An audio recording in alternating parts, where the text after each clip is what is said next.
I never thought a simple trip to IKEA would turn into the kind of moment I usually only see in movies, or maybe those viral videos my roommate sends me at 2 a.m. But there I was, standing in the middle of a cavernous furniture store, wrestling with this ridiculously huge box that was supposed to be my new desk. The thing was way heavier and bulkier than I expected, and honestly, I was already regretting this whole I can totally assemble all my own furniture decision. So I'm standing there, red-faced, trying to figure out how to maneuver this box through the maze of flat-packed misery when a voice cuts through the background hum of elevator dings and murmuring shoppers. "Hey, do you need some help with that?" I turn and there's this guy, probably a bit older than me, late 20s maybe, with these calm, warm eyes that somehow make you feel like you're not a total idiot for struggling. He's wearing a simple hoodie and jeans, nothing flashy, but there's this casual confidence in the way he stands, like he's done this IKEA run a dozen times and isn't in any rush to get out. Yeah, actually, I admit, trying to sound less pathetic than I feel. This thing's a beast. He smiles, and it's genuine, the kind that reaches his eyes and makes you want to know what he's thinking. "I'm Luke," he says, sliding the box's edge under one arm. "Looks like this could use 2 people." I introduce myself, and just like that, we start making our way toward the checkout, navigating the endless lines and aisles. It's weird how carrying a box can turn into a conversation. We talk about the usual stuff. Work, the pain of assembling furniture, how IKEA might secretly be designed to test your patience. But there's something about him, this easy way he listens and jokes, that makes me forget why I was so stressed in the first place. Then, right as we're nearing the exit, I trip over one of those little floor signs, classic me, and before I can even brace for impact, Luke just scoops me up like I weigh nothing. For a second, I'm suspended there, completely off guard, and the world feels a little lighter. I'm laughing because, honestly, it's ridiculous and kind of sweet, and in that moment I realize this isn't just about a box or a chance meeting. There's something unexpected happening here, something I wasn't ready for but maybe needed, and that's where I want to leave it for now. Me being carried out of IKEA by a guy that first barely know but already can't stop thinking about.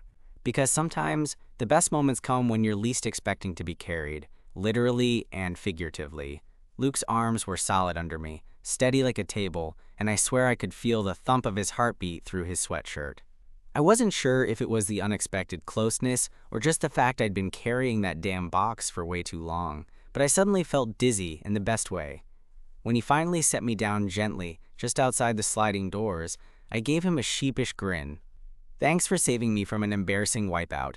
He laughed, the kind of laugh that's easy and unforced, and I found myself grinning wider than I expected. "No problem. Honestly, I was hoping for an excuse to carry someone today. Seems like I got lucky." I raised an eyebrow. "Is that your daily quota of chivalry or something?" "Maybe," he said with a wink. "Or maybe I just like helping people." We stood there for a moment, the afternoon sun casting long shadows over the parking lot, and I realized I didn't want the conversation to end just because the box was in the car now. So I said, trying to sound casual but failing miserably, "What brought you to IKEA?" Luke shrugged, hands in his pockets. "Needed a new lamp. The one at my place flickers like it's got a mood swing." "How about you?" "Desk. New job kind of forced me to upgrade from my old setup. Plus, I figured it was time to adult a little." He smiled like he liked that answer. Work stuff can be brutal. "What do you do?" I told him, and he nodded like he got it. The late nights, the constant emails, the weird mix of loving your job and hating how much it takes from you. Then he told me about his job too, something with graphic design and freelance gigs, and I was surprised by how easy it was to picture him in that world. We moved toward the parking lot, and I could feel that weird, pleasant buzz you get when you meet someone who just clicks. I mean, I wasn't a guy who usually got flustered in situations like this, but the way Luke looked at me, like he was genuinely interested, made me stumble over my words more than once. Just as we reached his car, he hesitated, like deciding whether to say something or just let it go. "Hey," he said finally, "if you want, I could help you put that desk together. I'm pretty good at IKEA assembly wars." I blinked. "You're offering to help me build furniture? That's like a super romantic gesture in some alternate universe." He grinned. "Guess I'm trying to win the love story." It felt like a joke, but honestly, I wanted to say yes more than anything. "All right, you've got a deal. But I warn you, I'm terrible at following instructions." Perfect. I'll bring the snacks. His number exchanged, we parted ways with that kind of awkward, hopeful energy that usually only comes with a good first date. I got back in my car, feeling lighter than I had all week, desk box and all. That night, I wasn't just thinking about that ridiculous moment when he carried me out of the store. No, it was the way he made me feel seen, heard, and kind of safe, I guess. It was like I hadn't realized how much I needed that until he was right there, helping me with something as mundane as furniture. The next evening, I showed up at his apartment with the box and a bag of chips like a peace offering. Luke answered the door with a smile that made me forget how nervous I actually was. His place was exactly how you'd imagine a graphic designer's apartment. Clean lines, colorful posters on the walls, a bunch of plants in corners that somehow made the whole thing feel warm. He handed me a beer and we got down to business, and I swear it was the best furniture assembly experience I'd ever had. We joked about the instructions like they were ancient riddles, argued over which way a dowel was supposed to go, and laughed when we realized halfway through that we'd installed one plank upside down. At some point, I caught him watching me with this smile that made me feel like I was exactly where I was supposed to be. Hours passed, and the desk slowly took shape under our hands. When we finally tightened the last screw, Luke leaned back and rubbed his neck. "Well," he said with a grin, "I think we make a pretty good team." I nodded, feeling a warmth that had nothing to do with the beers. "Yeah, we do." For a moment, we just looked at each other, the kind of silence that's not awkward but full of something unspoken. Then he tilted his head, eyes searching mine. "So," he said quietly, "maybe we could do this again? Minus the heavy lifting next time?" I laughed, feeling that same flutter as before. I'd like that. And just like that, what started as a day of wrestling with a giant box turned into something I hadn't expected but totally wanted. Maybe even needed. The beginning of something real. Over the next few weeks, Luke and I slipped into this easy rhythm. Texts about random stuff. What show we were binging. Dumb memes. Occasional check-ins that usually smelled like an excuse to hear each other's voices. We met up for coffee, grabbed dinner, and yes, sometimes we tackled more furniture projects. Honestly, I never thought a guy who could carry me out of IKEA would become my unexpected favorite person. One Friday night, we found ourselves lying on his couch after ordering way too much takeout. Low hum of the city outside his window mixed with the background noise of some indie playlist. I was scrolling through my phone when Luke's hand found mine, fingers lacing together naturally. "Hey," he said softly, eyes fixed on the ceiling. "Can I ask you something?" I looked up, heart thudding. "Sure, shoot." He turned his head to face me, those warm eyes searching. "What's the last thing you thought about before you fell asleep last night?" It sounded weird, but in a good way, like a tiny window into who he was. I thought for a second. Honestly, probably how I wished I wasn't so terrible at starting conversations with guys I like. He laughed, a quiet, kind laugh that made my chest tighten. "God, me too. I've texted you like 3 times already today, trying to come up with something cool to say." I squeezed his hand. "Well, you're killing it so far." We stayed quiet after that, just holding hands and listening to the music. The silence felt full, not empty, and for the first time in a long while, I didn't feel the usual itch of loneliness creeping in. A few days later, Luke invited me to a small art show his friend was hosting. I wasn't sure what to expect. Art shows weren't exactly my scene, but I agreed because, well, I wanted to see that smile in a different setting. The place was cozy, dimly lit, walls covered with vibrant paintings and photos. Luke introduced me to his friends, and I was surprised by how easily I fit in. It was like being part of a secret club where everyone shared this love for creativity and weird jokes. Luke stayed close, his hand never really leaving mine, and I started to realize that this wasn't just a fling or a fun distraction. It felt like something deeper. Halfway through the night, we slipped outside for some fresh air.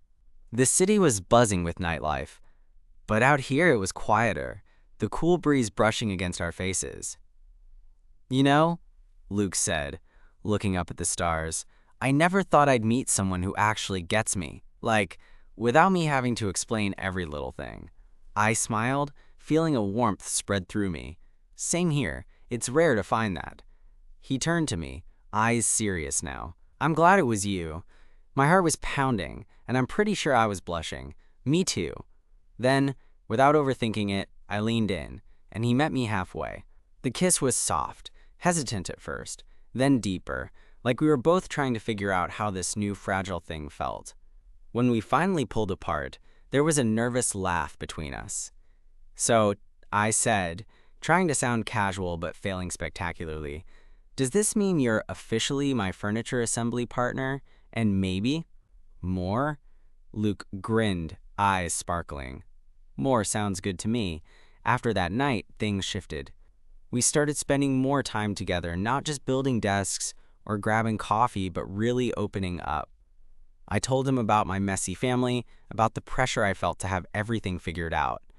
He shared his own stories, some funny, some rough, and I realized how much I had been holding back before. One evening, a few weeks later, I was at Luke's place again. We'd cooked dinner together. Okay.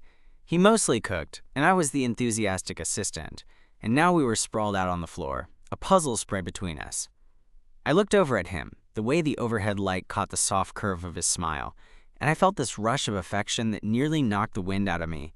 "Luke," I said quietly, I don't really know how to say this. He looked up from finding a puzzle piece, eyebrows raised. "Try me," I swallowed. "I think I'm falling for you." The words hung in the air, and for a second, the only sound was the faint ticking of a clock. Then Luke reached out, pulling me close. "I'm glad you said that, because I'm falling for you too." It wasn't perfect, or some grand declaration made on a mountaintop. It was messy, a little awkward, but real. And somehow, that made it better. From the guy who carried me out of a furniture store to the person I wanted to build something with, Luke became my unexpected partner in all the ways that truly mattered. And honestly, I wouldn't have it any other way. After that night on the floor with the puzzle pieces and the confession, things between Luke and me felt different, more honest, more open, like we'd finally crossed some invisible line that neither of us wanted to retreat from. But as anyone who's ever dipped their toes into new relationships knows, it wasn't all smooth sailing. Life has this annoying habit of throwing curveballs just when you think everything's falling into place.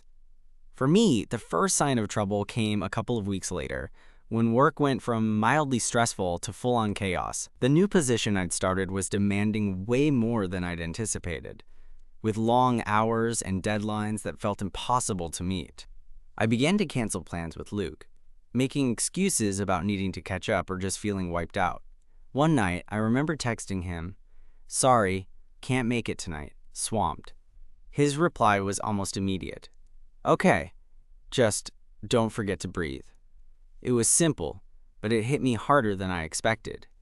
I realized I'd been so caught up in the stress that I was pulling away from the one person who actually made me feel a little less overwhelmed. So the next morning I showed up at his door with coffee and an apology ready to spill out. He opened the door, eyes tired but smiling anyway. "Coffee? You're officially forgiven." We sat on the small balcony of his apartment, the city bustling below us, but somehow feeling miles away. I told him everything. The pressure, the anxiety, the stupid fear that I wasn't good enough, both at work and in this new thing with him. Luke listened, not interrupting, just letting me get it all out. Then he took my hand and said, "Hey, no one expects you to be perfect. I'm here, and we're a team now.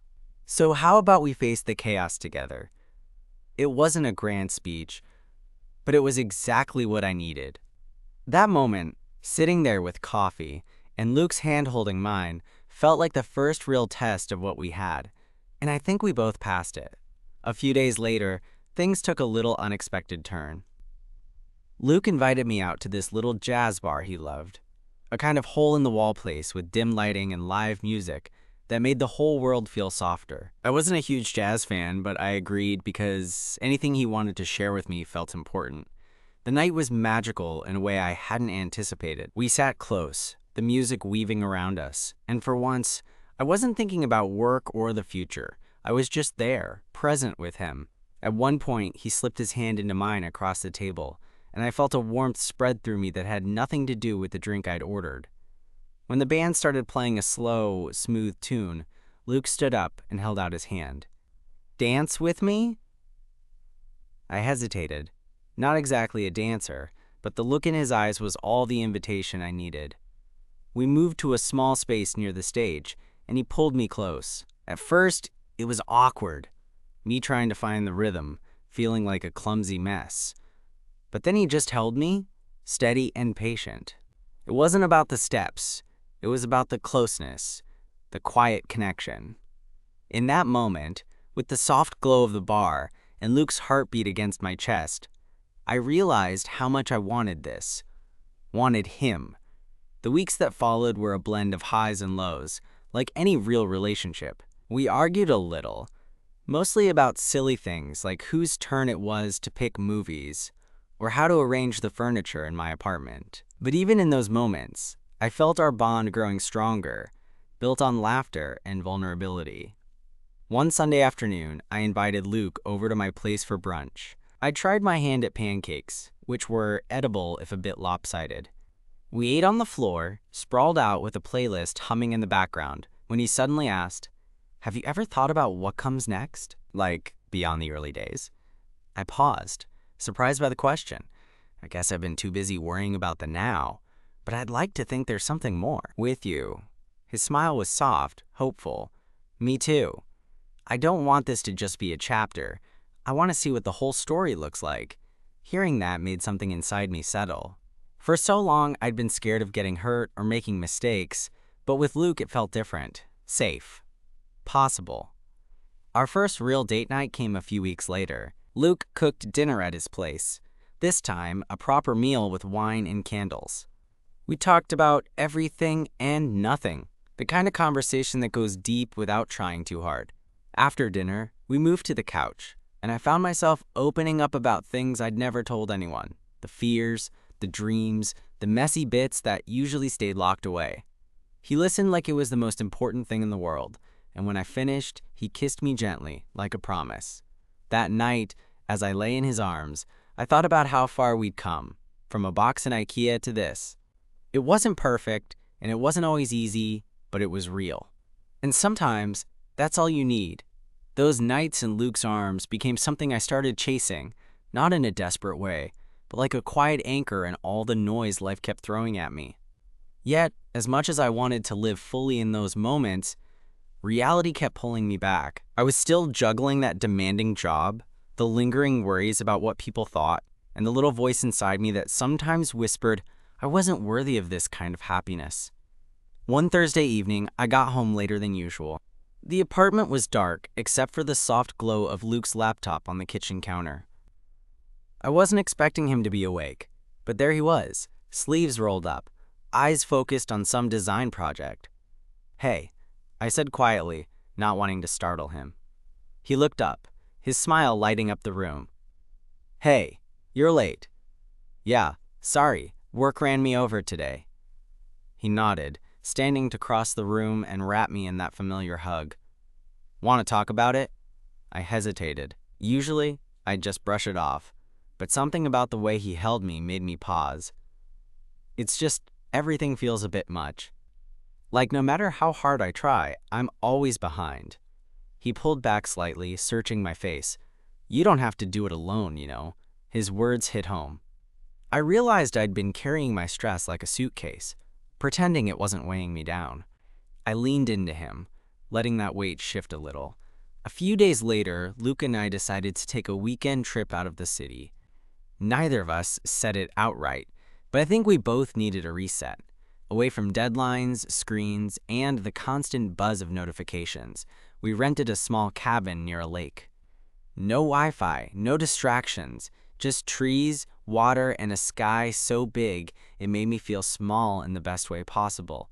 The first morning, I woke up to the smell of coffee and pancakes, the breakfast of champions, or at least Luke's version of it. We ate on the porch, the air crisp and fresh, and I felt a kind of peace I hadn't felt in months. Later that day, we went for a hike. The trail wound through tall pines, sunlight filtering through leaves, casting patterns on the ground. We walked side by side, sometimes in comfortable silence, sometimes chatting about dreams and fears we'd never shared before. At one point, we reached a clearing overlooking the lake. The water was calm, reflecting the sky like a mirror. Luke pulled me close, his hand warm on my back. "I'm really glad we did this," he said. "Sometimes I forget how much the world moves too fast." I nodded, leaning my head against his shoulder. "Me too. I needed this." That night, we sat by a fire pit outside the cabin. The flames flickered, and the stars above felt impossibly bright. We talked about everything: family, past relationships, hopes for the future. I told him about my fears of not being enough, the pressure to have my life figured out, and how meeting him made me feel like I could start over. Luke listened, his gaze steady and compassionate. Then he took my hand, his thumb tracing little circles.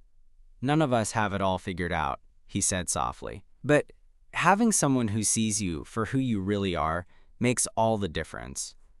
I smiled, feeling that familiar warmth spread through my chest. For the first time in a long time, I believed it. The drive back to the city was quiet, the kind of comfortable silence that comes when two people are content just being near each other. When we pulled up outside my apartment, Luke turned to me. "So what now?" he asked, eyes bright with possibility. I chuckled. "I guess we keep building, like with the furniture, but more life." He grinned. "I'm down. You up for round 2 on that desk assembly? Maybe this time without the carrying?" I laughed. "Deal. But if you do carry me again, I won't complain." He smiled, leaned in, and kissed me softly. Good to know. As he walked to his car, I stood there, the quiet hum of the city around me. I thought about how one chance meeting over a heavy box had turned into something I never expected but couldn't imagine living without. And as I closed the door behind me, I felt ready for the chaos, the quiet moments, and everything in between, as long as Luke was by my side. A few days after our cabin weekend, I found myself sitting alone in my apartment, the desk fully assembled and looking way better than I'd expected. It wasn't just the desk that felt like progress. It was us. Luke and I had this quiet momentum building, like pieces slowly falling into place. But as much as I wanted to lean into it, I had this nagging sense that I was holding something back. It was a Tuesday night, and I was scrolling through my phone when a message popped up from Luke. "Want to meet up? I found this tiny jazz cafe downtown. Thought we could check it out." I smiled. Jazz again. Clearly he was trying to get me hooked. I typed back, "Sounds perfect. I'll meet you there in 30. When I got there, Luke was waiting outside, looking casual in a leather jacket with that same easy grin that had made me fall for him. We walked inside together, and the place was exactly as he'd said. Small, with soft lights and a stage set up for live music. The air smelled like coffee and old records. We grabbed 2 drinks and settled into a corner booth, the kind you can sink into and forget the world for a bit. The band started playing, and the melodies were smooth and soulful. Luke's presence next to me was comforting, like the music was an extra layer of warmth. Halfway through the first set, Luke turned to me, eyes serious, but gentle. "Can I ask you something a little personal?" I nodded, suddenly feeling a flutter of nerves. "Of course." He hesitated, fingers tracing patterns on the table. "Have you ever thought about what it means to really open up, to let someone in completely?" I took a breath. "Yeah, I think a lot about it. It's scary, letting someone see all the messy parts." He smiled softly. "Yeah, me too. But I want to be that someone for you." For a moment, I just looked at him, feeling the weight and the promise in his words. I wanted to say more, to tell him everything. But the words felt stuck halfway out. Instead, I reached across the table and took his hand. "I'm trying, and I want that too." The rest of the night drifted by in a blur of music and whispered conversations. When the band finished, Luke pulled me to my feet. "Dance?" he asked. I laughed quietly. "I'm still a beginner." "That's okay," he said, grinning. "Beginners make the best dancers." We found a small space near the stage, and as the music swelled, he pulled me close. This time, I didn't worry about stepping on toes or missing a beat. I just let myself be there, with him, with the moment. Outside, the city was alive with its usual rush, but inside that tiny cafe, it felt like time had slowed. After the dance, We walked through the late-night streets, hands intertwined. We talked about everything and nothing. Books we loved, places we wanted to visit, the kind of people we hoped to become. At some point, we stopped in front of a mural painted on the side of a building. It was vibrant, chaotic, and beautiful all at once. Luke looked at me and said, "Life's kind of like that, isn't it? Messy, unexpected, but full of color if you're willing to look." I nodded, feeling a swell of something I couldn't quite name. Yeah, and maybe having someone to share it with makes all the difference. He smiled, brushing a strand of hair out of my face. I'm glad that someone's me. The next few weeks unfolded like a dream I wasn't ready to wake up from. We cooked dinners that turned into late-night talks, sprawled on the floor. We took spontaneous trips to the beach, laughing as we chased the waves and dared each other to jump in the freezing water. I met his family, and he met mine. A little chaotic, a little nerve-wracking, but filled with moments that made me realize how much we were becoming part of each other's worlds. But as good as things were, I noticed a shift in myself. There were moments when the old fears crept in, the ones about not being enough, about what the future might hold. I found myself pulling back, retreating into silence when I should have been sharing. One evening, Luke called me after work. I was sitting on the couch, staring at the ceiling, trying to untangle the jumble of thoughts in my head. "Hey," he said softly. "You okay? You've been quiet today," I sighed. "I don't know. I'm scared, I guess. Scared that I'm going to mess this up, that I'm not what you deserve." There was a pause on the other end, then his voice, steady and sure. "Listen to me. You are enough. Every messy, complicated, amazing part of you. And if you want this to work, as much as I do, we're going to figure it out, together." I felt tears prick at the corners of my eyes.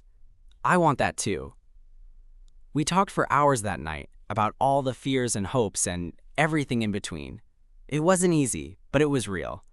And that honesty, that willingness to be vulnerable, only made us stronger. As I finally fell asleep that night, I realized that love wasn't about being perfect or having it all figured out.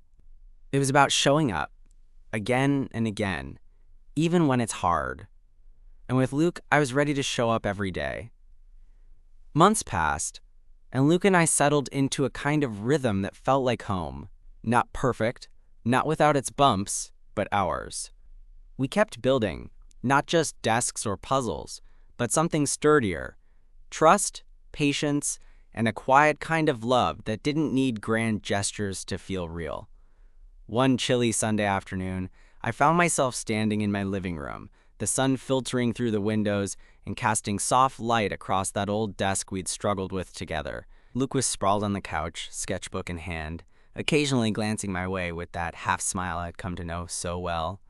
I pulled out my phone, scrolling through photos from our trips, our silly moments, the nights spent dancing in tiny jazz bars or laughing over burnt pancakes. Each one told a story, not just of who we were, but who we'd become together. I felt a quiet swell of gratitude. For the day he carried me out of IKEA when I was at my most awkward and vulnerable. For the nights of honest talks and shared fears. For the way he saw me when I couldn't see myself clearly. Luke caught my gaze and raised an eyebrow, as if reading my thoughts.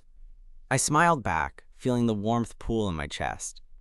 "You know," I said softly, "I used to think love had to be flashy to mean anything. But with you, I've learned it's the small, steady things that matter the most." He closed his sketchbook, stretching out beside me. "I think that's the best kind there is. Something you build, piece by piece, like that desk." I laughed.